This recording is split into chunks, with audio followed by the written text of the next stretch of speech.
This is Mikey D with the WIZ Breaking News Update. Yesterday we learned that the Gnome House was sighted on the Azalea Sea and that search parties were being sent out at dawn. Our reporter Mikey D was with one of those searchers. Here is his report. After hours of searching the Azalea Sea with Herculanome, we heard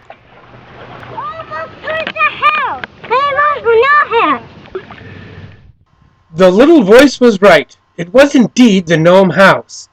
Without knowing the fate of the gnomes inside, we found a place to bring the house ashore.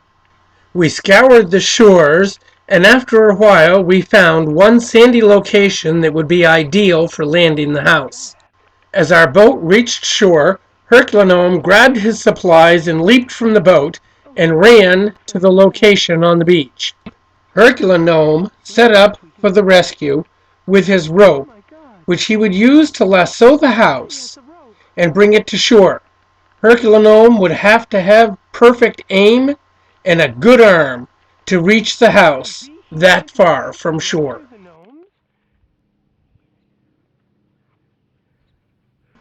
Herculanome gathered his rope and began to swing his loop. With a single throw, the rope reached the house. When the rope hit the house, the door flew open and gnomes appeared. Yes! They were alive!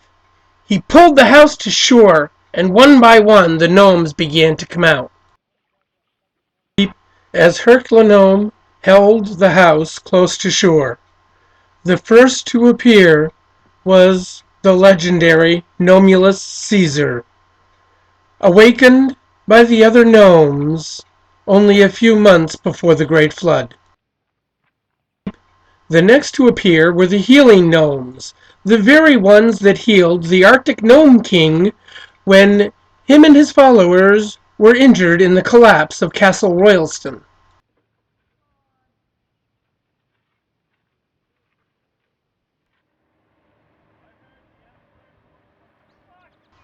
After the healers came the loyal subjects of the Arctic Gnome King, each and every one of them.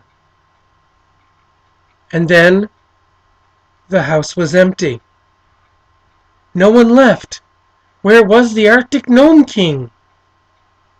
Could it be? Did he survive?